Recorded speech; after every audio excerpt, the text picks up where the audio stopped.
Dexter Early Cuts. Dexter Early Cuts is an animated motion comic web series that aired between 2009 and 2012. It serves as a direct prequel to the television show and gives audiences their first look at Dexter Morgan's earliest kills before the events of Season 1. Each episode is about 3 minutes long, with Michael C. Hall narrating. Across 3 seasons, the art styles range from comic panels to sketches to surreal paintings. This stylistic choice is deliberate, as each artistic approach reflects a different side of Dexter's personality and emphasizes the experimental phase of his life as a killer. The number one rule, don't get caught. It's the only way you get to kill another day. The defining trait of this version is how theatrical and sadistic Dexter is portrayed. Unlike the later, more controlled character seen in the original show, Early Cuts shows him in a raw experimental stage. He is learning how to dispose of bodies, testing methods of killing, and figuring out what truly satisfies the urges of his dark passenger. His ritualistic tendencies are already forming, but they are less polished, and his kills are often infused with a dark sense of humor. Victims are not just murdered, they are staged and mocked in gruesome performances tailored to their crimes. The darkest and most disturbing kill in this version is the murder of Cindy Landon, a manipulative black widow who had killed 3 wealthy husbands. Dexter abducts her and straps her into a magician's box, echoing the classic sawing a woman in half illusion. Instead of a trick, he uses a chainsaw to literally cut her in two while she is still alive. Cindy's screams and Dexter's enjoyment of the theatricality highlight this version's uniquely sadistic tone. It represents Dexter not as a conflicted vigilante, but as someone embracing performance and cruelty. This series also introduces Alex Timmons, a decorated Marine sniper who had murdered children during the Gulf War but escaped justice. Dexter kills him in a trophy-filled room, and this moment becomes pivotal because it's the first time Dexter takes a blood slide as a trophy. A trophy? My first. My father wouldn't approve, but what can I say? This detail creates continuity issues with the main show's timeline. These inconsistencies underline how Early Cuts is both a prequel and, at times, contradictory to the canon of the main series. Overall, this version of Dexter is unique because it explores the unstable, theatrical early days of his killing career. It portrays him as far more playful and sadistic than the main series ever allowed, emphasizing experimentation, irony, and raw violence in ways the original show did not. Dexter Original Sin. Dexter Original Sin is a television prequel released in 2024. It takes place in the same timeline as the Michael C. Hall series but rewinds to a much earlier period, following a 20-year-old Dexter Morgan as he begins work at Miami Metro and grapples with his first impulses to kill.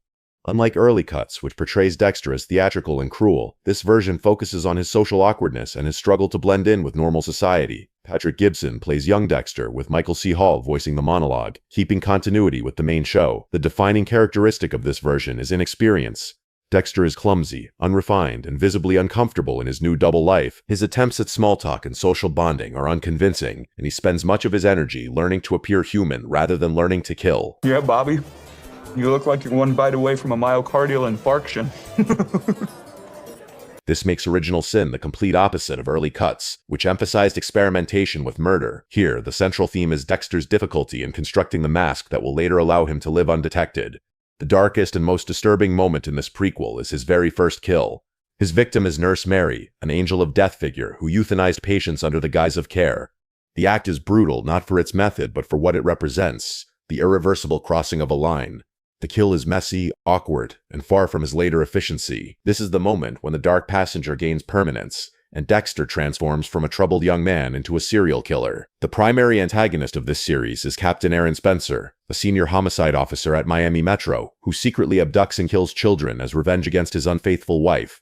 He is Dexter's first major adversary, and plays a key role in forcing the young killer to refine his code and sense of purpose.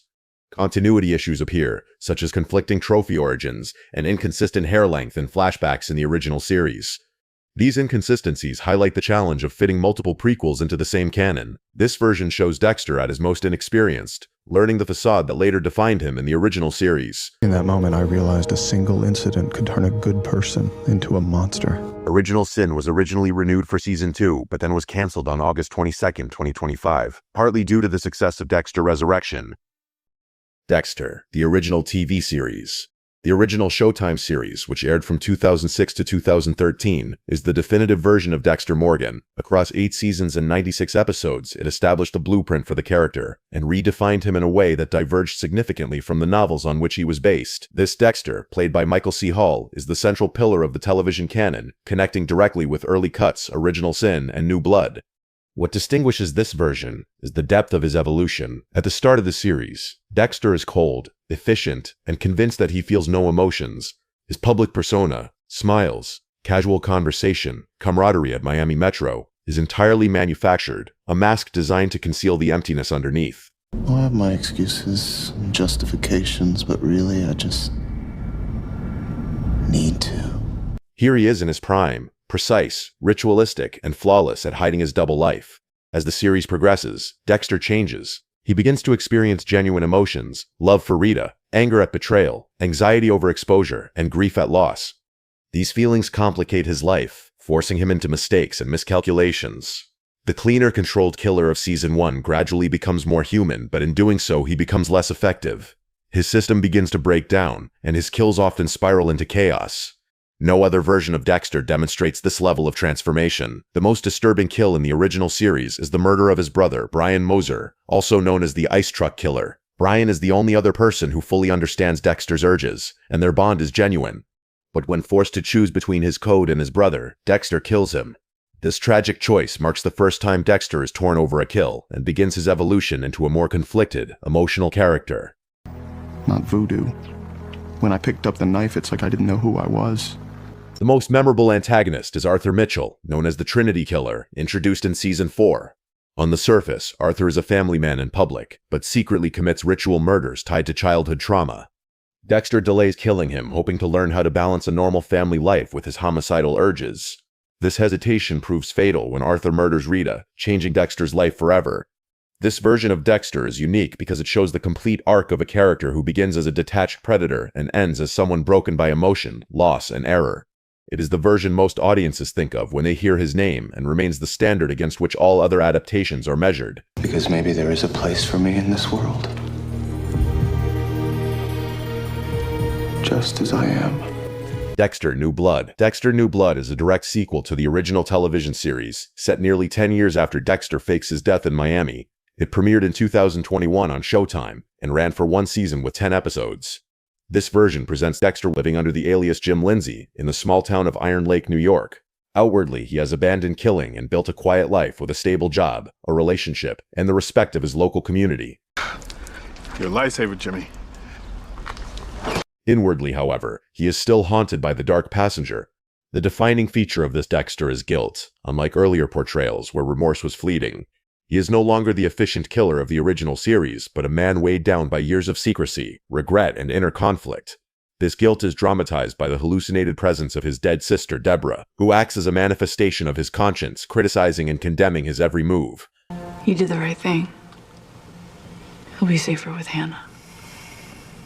When Dexter eventually returns to killing, his skills have deteriorated. He is sloppy, reckless, and leaves behind evidence that draws suspicion. This version is the weakest. Even the code of Harry falters as his control erodes.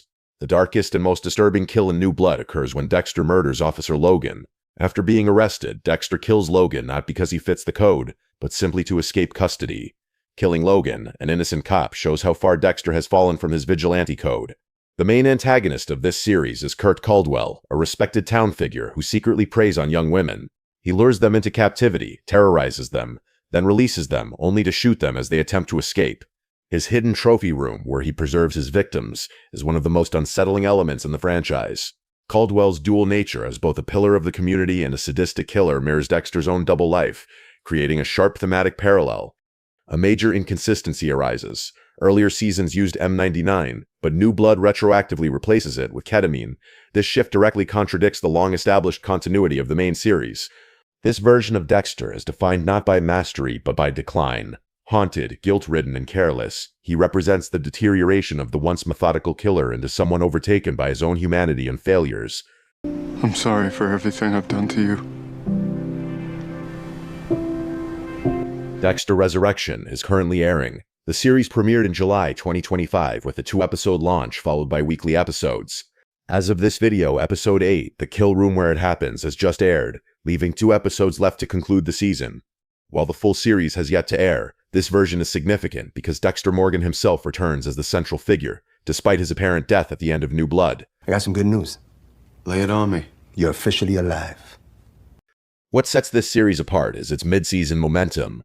Fans are engaging deeply with the unfolding story, and justifiably so.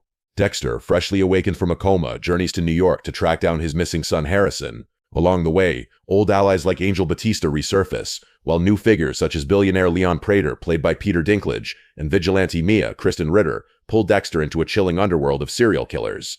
The cast is star-studded, with Michael C. Hall returning, new faces like Uma Thurman and Neil Patrick Harris, and familiar ones such as James Remar, David Zayas, and Jack Alcott. The first episode even shows surreal glimpses of past characters, blurring the line between memory, hallucination, and reality. The defining trait of this version is ambiguity. Earlier versions mapped out Dexter's path clearly, from inexperienced youth to efficient predator to guilt-ridden fugitive. Resurrection shows him confronting the consequences of his past. Thematically, Resurrection embodies reckoning. Previous versions emphasized experimentation, control, or decline. Here, the focus is on unfinished business and accountability. Dexter is no longer hiding, he is exposed, tangled in his past, and racing against mounting threats. The urgency of the story, paired with high-stakes character dynamics and shifting alliances, gives this version a raw, uncertain energy, unlike any before. Given the season's ongoing status, it's currently impossible to pinpoint the darkest or most disturbing kill of this version. Though recent episodes, such as the twisted revelation in Episode 6, Cats and Mouse, have delivered some of the show's most visceral shocks yet, overall, Resurrection represents the boldest step the franchise has ever taken, reviving its central figure after what was marketed as a definitive ending. Whether it ultimately redefines Dexter's legacy or fractures it further remains to be seen, but it has already proven itself as the most daring and unpredictable version yet. There's no coming back from this. No God that can save him. Dexter, the novels. The novels by Jeff Lindsay are the original source material for the character, beginning with Darkly Dreaming Dexter in 2004 and ending with Dexter is Dead in 2015. In total, there are 8 books. This version of Dexter is widely considered the darkest and most ruthless of all interpretations.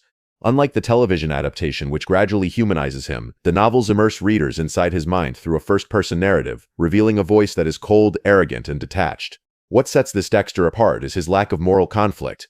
He does not seek redemption, nor does he struggle with emotions in the same way the television Dexter does. His inner thoughts are sharper and more confident, and his motivation is singular: to kill.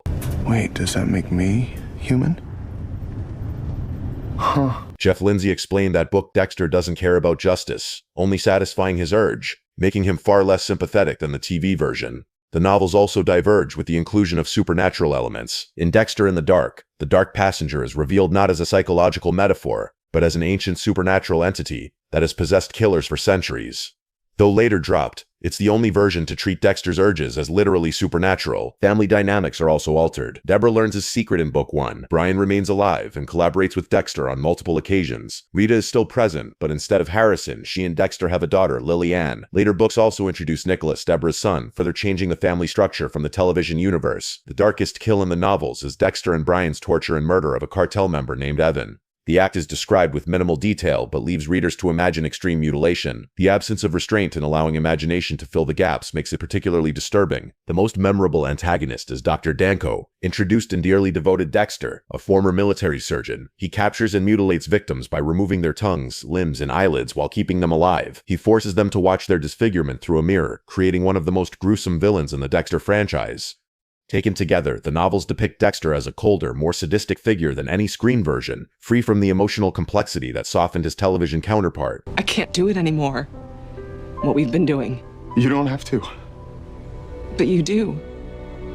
Dexter, the Marvel Comics. In 2013 and 2014, Marvel Comics published 2 5-issue miniseries written by Jeff Lindsay, the original author of the Dexter novels. These were titled Dexter and Dexter Down Under. Unlike the television adaptations, these comics belong to the novel continuity, not the Showtime universe. They represent the only time Lindsay's book version of Dexter was translated into a fully illustrated format. Visually, this Dexter matches Lindsay's clean-cut brown-haired description, only resembling Hall in some covers. This underlines the distinction. The comics are rooted in the novels, not the show. Personality-wise, this Dexter is colder, more confident, and far less conflicted than his screen counterpart. He does not wrestle with guilt or morality in the same way. Socially, he is smoother, more charismatic, and capable of maintaining normal relationships without the same awkwardness. In terms of killing, he is portrayed as consistently efficient, more like the early television Dexter at his prime.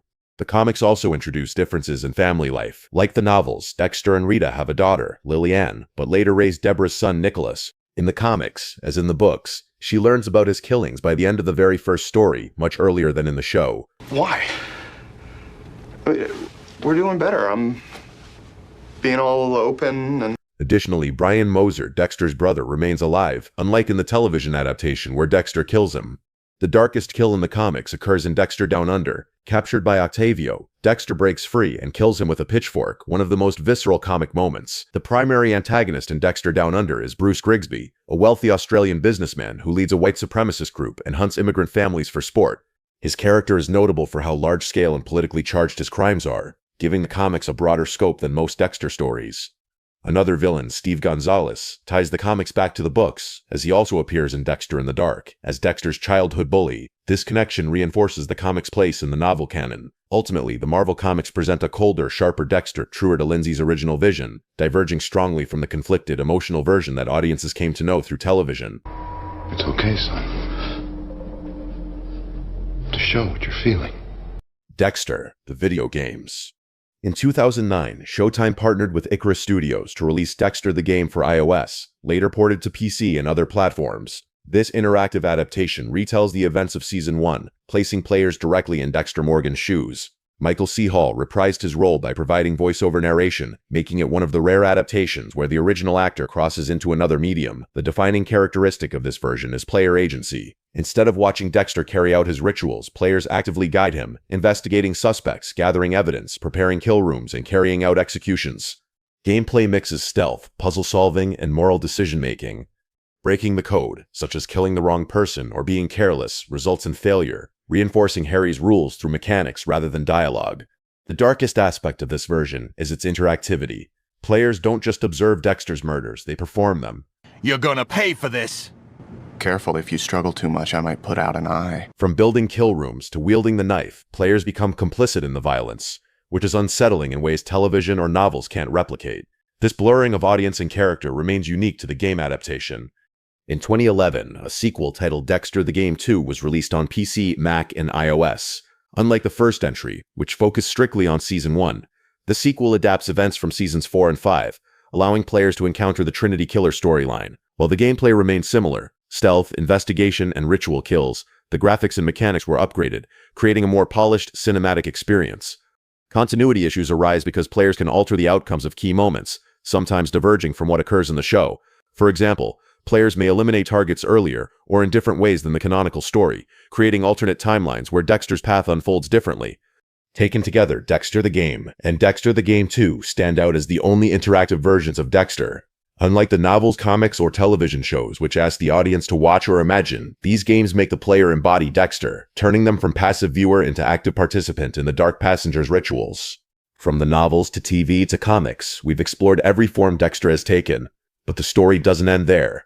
The true cost of his double life is written in the innocents who slipped through the cracks. See their stories in the next video. Every innocent I couldn't save, explained by Dexter.